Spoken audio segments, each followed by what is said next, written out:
There's a neat Italy story. We had flown all night, landed in Naples, and took the hydrofoil from Naples to Ischia. That was the first place we went to. We saw a hotel, and it looked okay.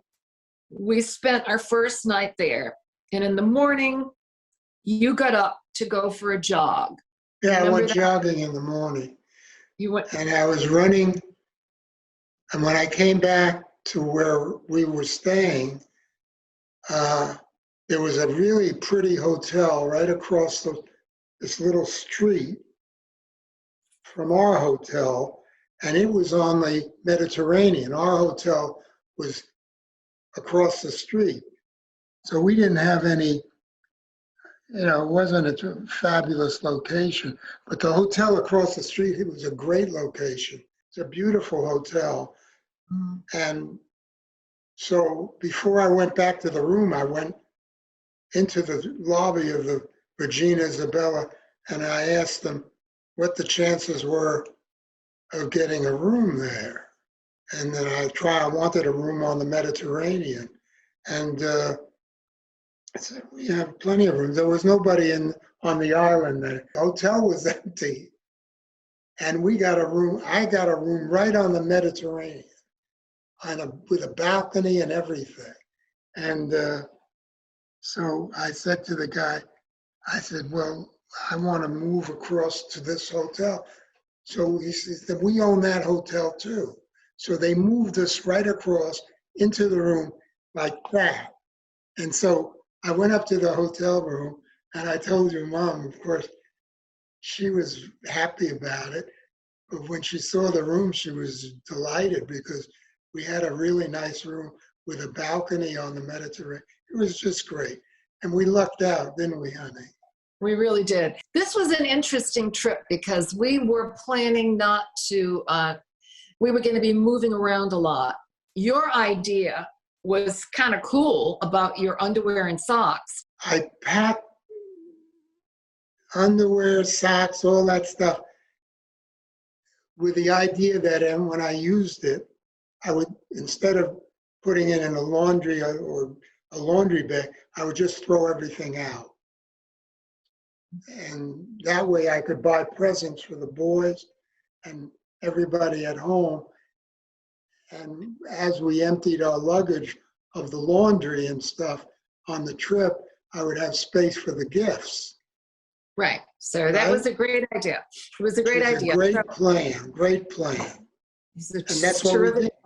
And we had plenty of room in our luggage for everything because of that idea, which is an idea, by the way, which we should do on all our trips when we go abroad. Anyway, so we were in Florence, and I remember it was the middle of the night, and we had a gorgeous hotel room in Florence, and you sat bolt upright in bed, and you said, "My sweater." It was like 4 o'clock in the morning. Right. And I realized I was sleeping, but in my sleep I realized that in my luggage I forgot to pack it, or it wasn't there, and I bolted up, and I was really upset about that because I really liked that sweater. I said to you, "Okay, you go down and start breakfast. I'm going to make some phone calls and see if I can track down the sweater." So it's a beautiful sweater. Yeah, I said, "What was the last time you remembered seeing it?" And you told me, "Well, I remember it when we were in on Ischia." So I thought, well, let me just start there. So I called the Regina Isabella. They give you those little beautiful note cards. Well, I had that, so I had the phone number handy. I called them, and you were very memorable because you're a big tipper. And so they remembered Signora Rappaport very well. And they looked, and sure enough, they had the sweater. And they said, "We can send it to you, but we were going to be hopping from one place to the other, from Rome to Venice to this and that." So I said, it would be so much better if we just sent it. So let me let me tell the rest of this. So okay. I told them to send they were going to send it to us, somewhere in Italy. I said, no. I said, just send it back to the States. So I said, send the sweater back to the States, and that'll be great. So we get back to the States, and when we got back to Roanoke, there was a big package for us there. I opened it up, and there was the sweater and all the underwear. And all the and the underwear was ironed and everything. Everything was perfectly done. The underwear was. It looked brand new. Mom didn't even do that. Of course not. They washed it, ironed it, starched it. It was gorgeous. Yeah, I swear to God. I mean, yeah. He threw his underwear and socks every place we went in the trash, honey. That's what he did. Yeah. Yes, you did. Because I wasn't going to take it back. The whole idea was not to keep it take any space in the luggage. That was the idea of it. God almighty. So they ironed the underwear. And Mary, my mother, never ironed my underwear. Of course Nobody not. irons underwear. No, but in Italy, apparently they iron underwear. They had pleats in my underwear. They ironed my underwear. Believe me, you haven't lived until you've had your underwear on. When we went to Lagnago, and we were looking for where the Rappaports originated in. Yeah, that's why we went to Lagnago. It's like Wasina. There's a town right called Porto, Porto, and it was on one side of the Adige River, and on the other side was Lagnago. And over the years, Lagnago got larger, and it enveloped Porto. So Porto became like Wasina is to Roanoke. That's what Porto is now to Lagnago. We couldn't find it on any of the maps, so we didn't know where it was, and I was disappointed that we weren't, because that's where the Rappaport family started, on Porto in the 1400s. These Jews migrated to Porto. It was a rabbi in Germany, and he had to get out. He took all his disciples with him, and they emigrated. The Medicis found a position for the family and this rabbi in Porto, and that's where they prospered for a couple of 100 years. It was a beautiful place. And they were all called, he was the Rappo from Porto, and so they were all his disciples, and they were known as the Rappo from Portos also. So, and that became Rappaport. And while we were there, we hired a driver. And is that the place we went to lunch with the driver and he took us? Remember that place? Yeah, we stayed at a fantastic place. It's like a castle.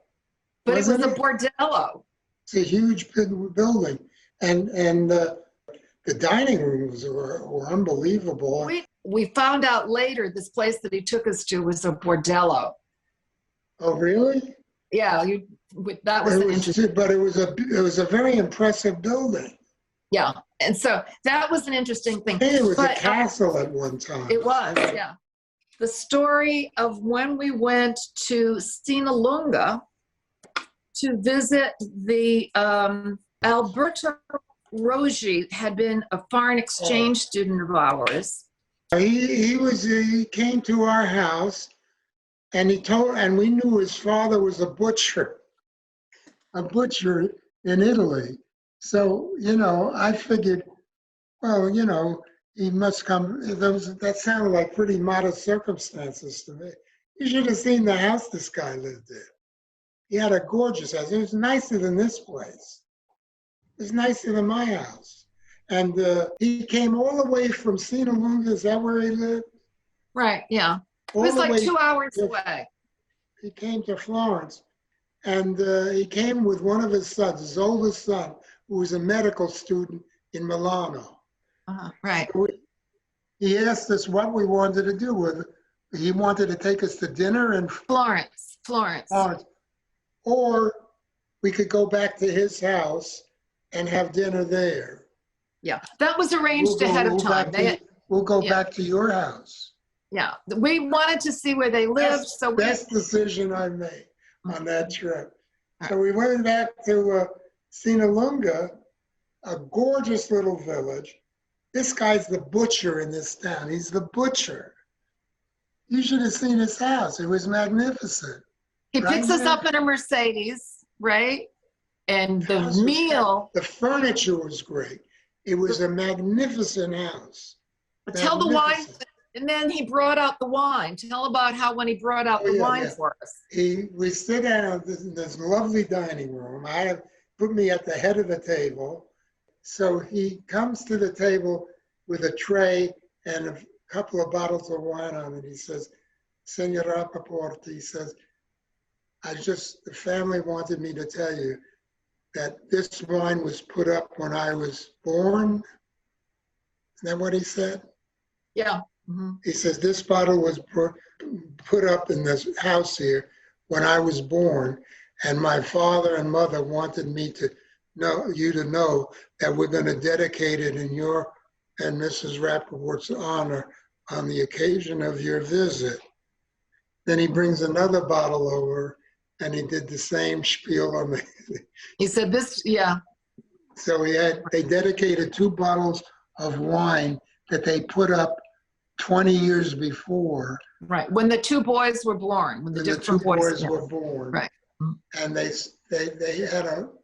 had help. It was a gorgeous house. I mean, and we walked through the village with the guy. It was a little village they lived in. And everyone treated this guy like he was the king of Italy. Remember that? Right, yeah. I never heard of such a thing. So anyway, we had a wonderful visit with them. Right, and then after the dinner and everything, they drove us all the way back. And on the way back, we stopped in Siena. And before we left Siena, he stopped the